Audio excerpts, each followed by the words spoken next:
Welcome to Imam Ali's legacy for exploring the timeless wisdom of Imam Ali through the profound teachings of Nahjul Balagha.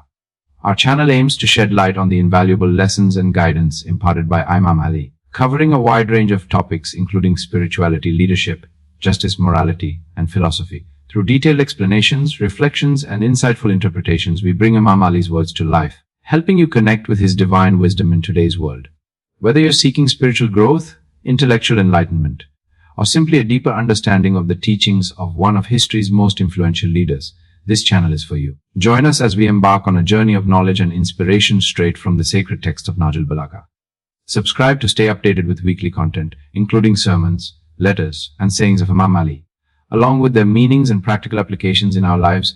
Imam Ali, ruler and statesman before Imam Ali took charge of the state, the condition of the country was in hopeless turmoil. All of the most important people and the companions of the Holy Prophet had lost sympathy with the government and were openly hostile to it. Rank, favoritism, and the short-sighted greed of Marwan and his clan were responsible for this chaos. People were emboldened to rise in arms against the mismanaged and malevolent rule. Their uprising had succeeded.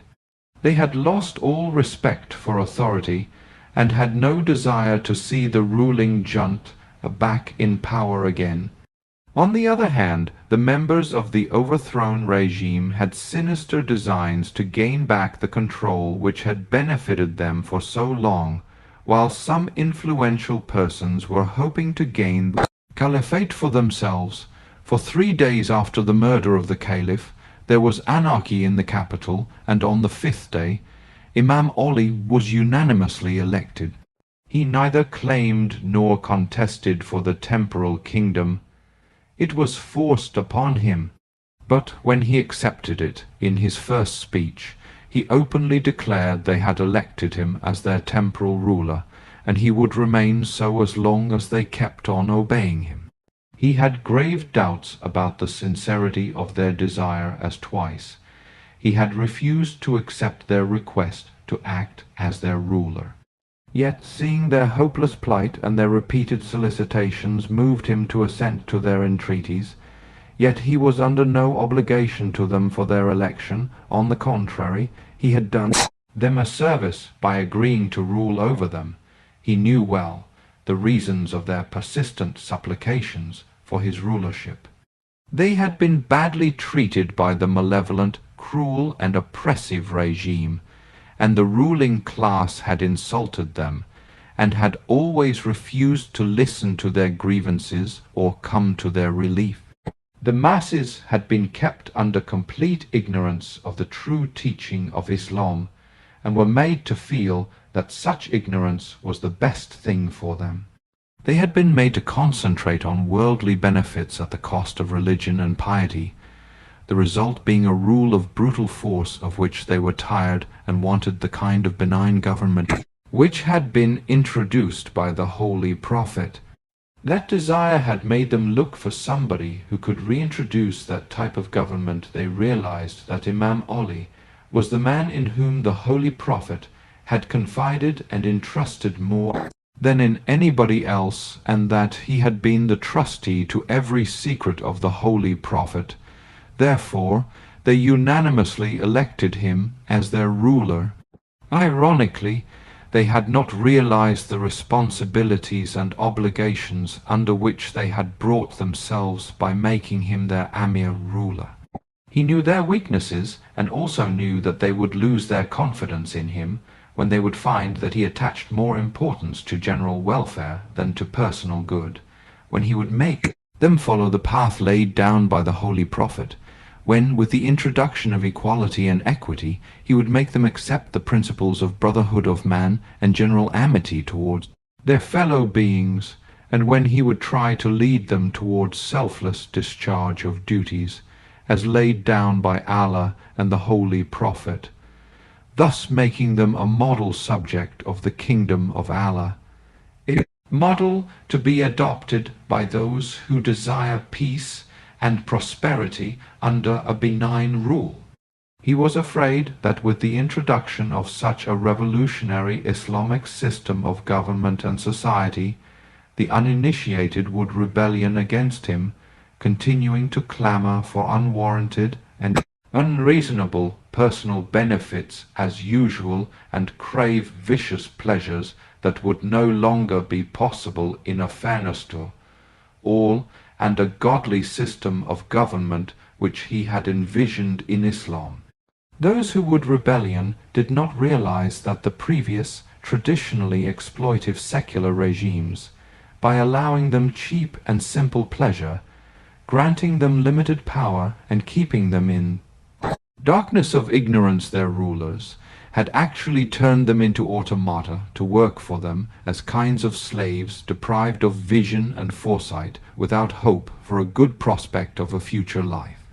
On the other hand, Imam Ali would try to make them follow the true part of religion at the behest of their own free will, make them develop the habit of simple living and high thinking, and teach them to give up the desire of seeking undue favors and unjustifiable pleasures.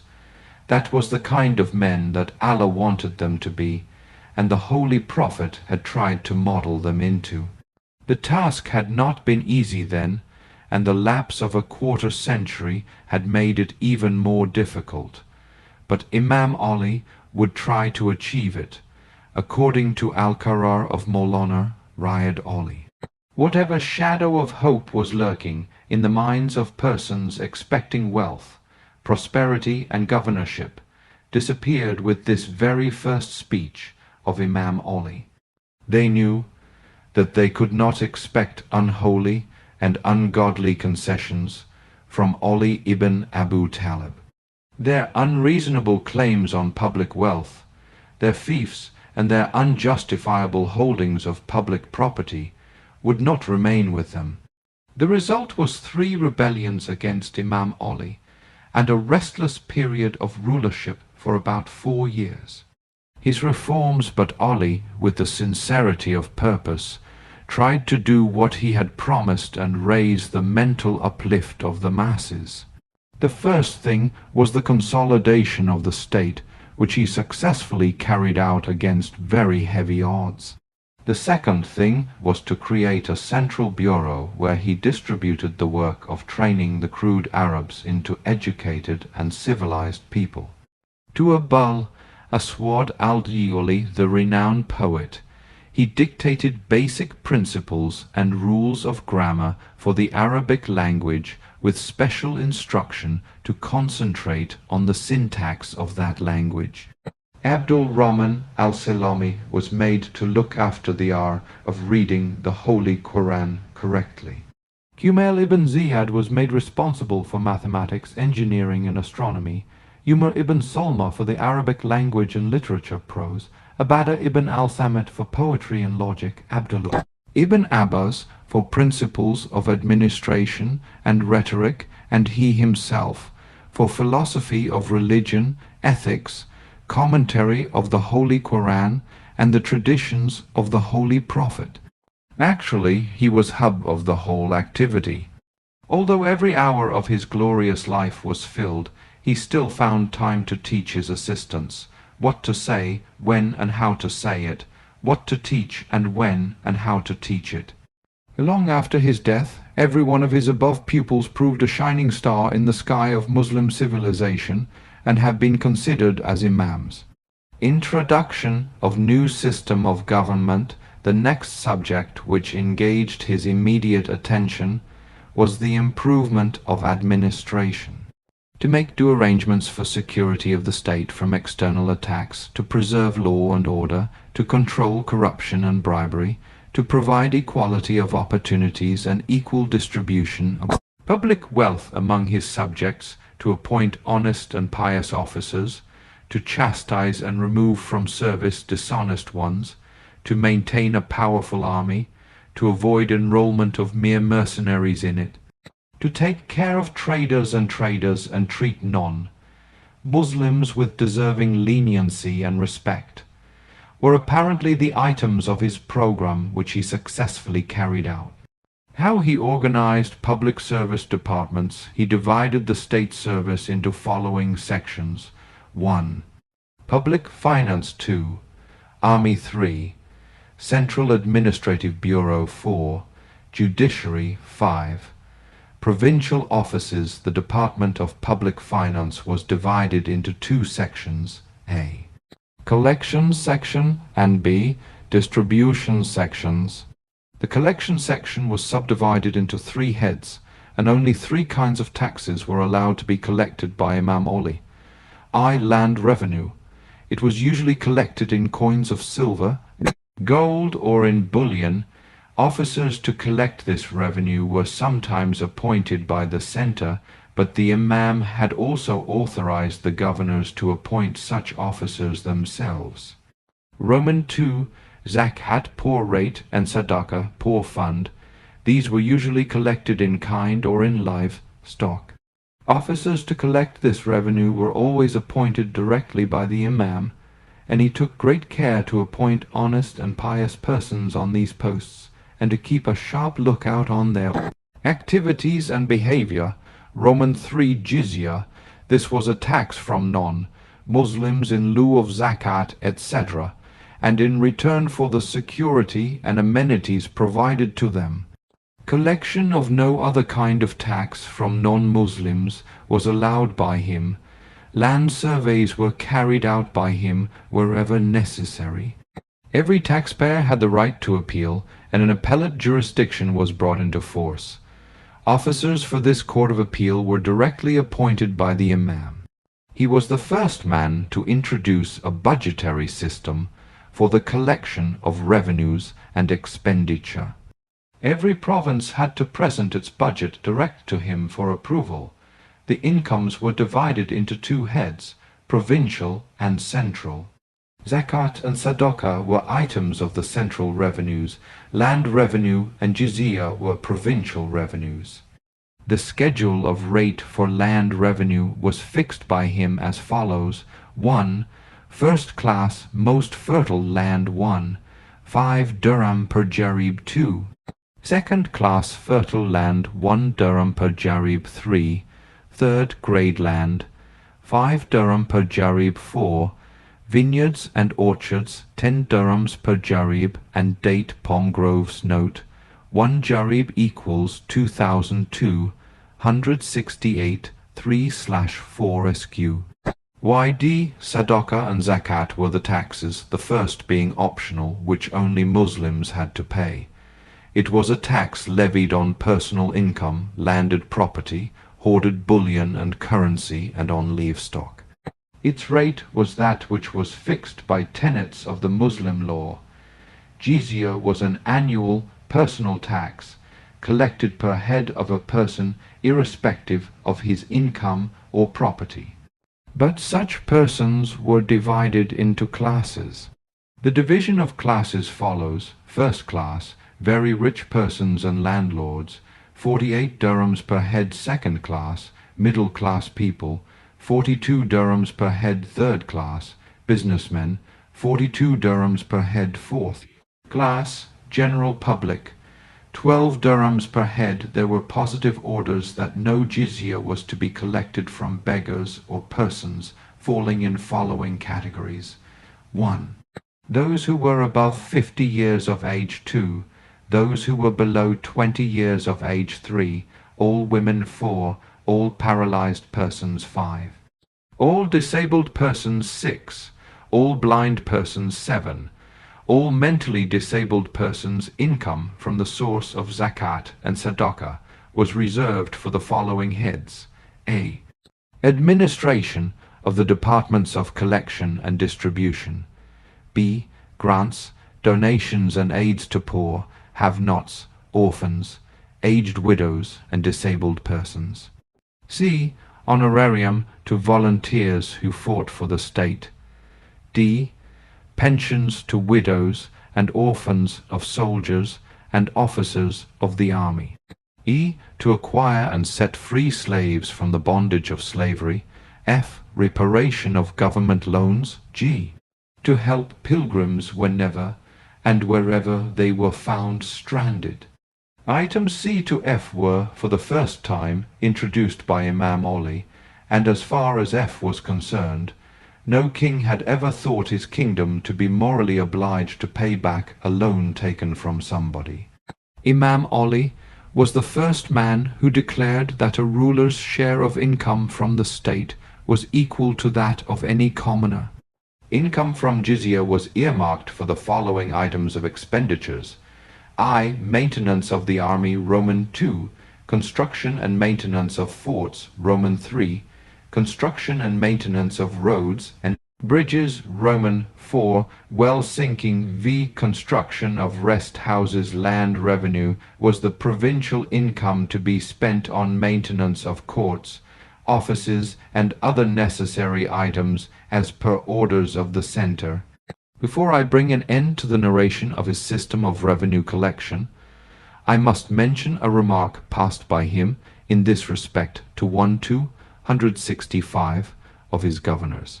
He said, as far as the collection of land revenue is concerned, you must always keep in view the welfare of the taxpayer, which is primarily of more importance than the taxes themselves, and the actual taxable capacity of the people rests on the fertility quotient of the land. More attention should, therefore, be paid to land fertility and the prosperity of the taxpayer than to the collection of revenues. The distribution of public wealth was a subject on which Imam Ali spent much time and thought, and in return caused him to lose many adherents and followers. The first reform that Imam Ali introduced was to reorganize the treasury and the accounts department. Dishonest officers were removed from the service, a system of accounting was introduced, Uthman ibn Hanif was appointed as the chief treasury officer. A principle of equal distribution of public money was introduced. For the first time, a system of weekly distribution was adopted. Every Thursday was the distribution day or pay day, so that Muslims could spend their Friday holiday happily. Every Thursday the accounts were closed, and every Saturday started with fresh books of accounts. Impartiality and equity were the keynotes of Imam Ali's policy of distribution of wealth. At the center Kufa, he often supervised the distribution himself, and after the work was over and the accounts cleared, he would say prayers in the treasury and thank his master that he had performed his duty faithfully. Imam Shabai says that as a young boy, once he passed the treasury at the time when Imam Ali was supervising the distribution. He saw African slaves standing in line with the Arab sheikhs and getting equal shares, and within a short time the heaps of silver and gold coins disappeared. The treasury was cleared. Imam Ali said the prayers and left the office empty-handed. That day he had given his share to an old woman who complained that her share was not sufficing her Kitab al-Gara.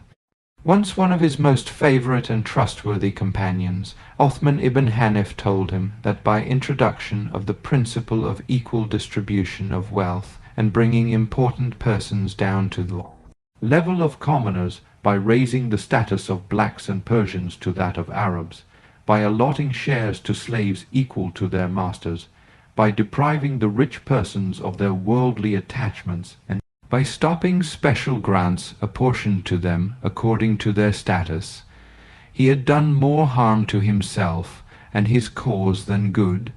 Continuing, he said, "Look, my master, these are the reasons why influential and rich Arabs are deserting you and are gathering around Muawiyah. Of what use are these poor persons, disabled people, aged widows, and black slaves to you? How can they help and serve you?" The Imam replied, "I cannot allow rich and influential persons to exploit the society of this Muslim state, and to run an inequitable and unjust system of distribution of wealth and opportunities. I cannot for a moment tolerate this. This is public wealth. It comes from the masses, it must go back to them. The rich and powerful persons have not created any wealth, they have merely sucked it from the masses, and after paying the taxes, etc., What is left to them is many times more than what they pay to the state, and they are welcome to retain it. Had all this been private property, I would have gladly distributed it in the same manner. As far as their desertion is concerned, I am glad they have deserted me. As far as the usefulness or services of these disabled persons and have-nots is concerned, remember that I am not helping them to secure their services. I fully well know they are unable to serve me. I help them because they cannot help themselves, and they are as much human beings as you and I. May Allah help me to do my duty as He wishes me to do. Kitab al-Garat. The army Imam Ali was a born soldier, and had started his military career at the age of 14, when he acted as a bodyguard to the Holy Prophet. From that time onward, he was the only military talent on whom the Holy Prophet would rely, and all arrangements for organization of defenses and maintenance of an army of volunteers or soldiers were totally entrusted to him by the Holy Prophet.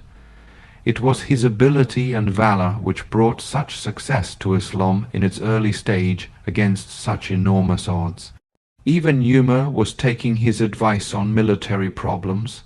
Al-Sarajul, Mubin, Al-Murtada, and Kitab al-Garat.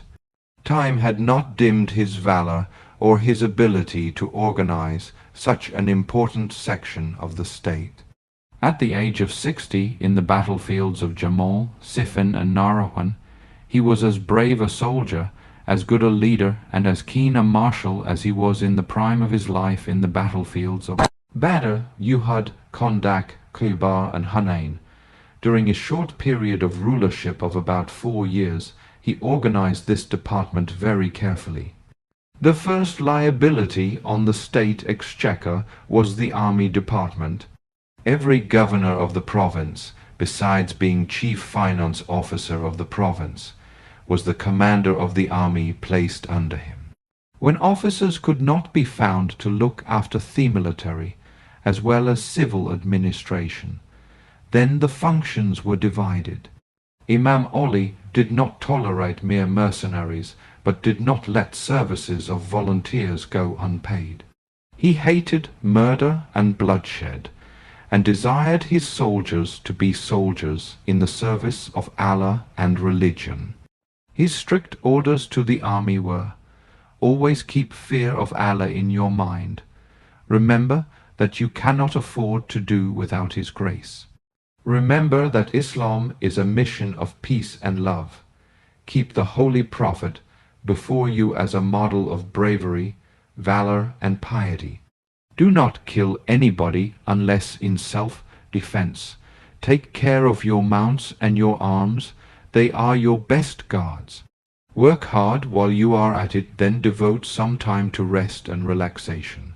Rest and relaxation are as necessary for you as hard work.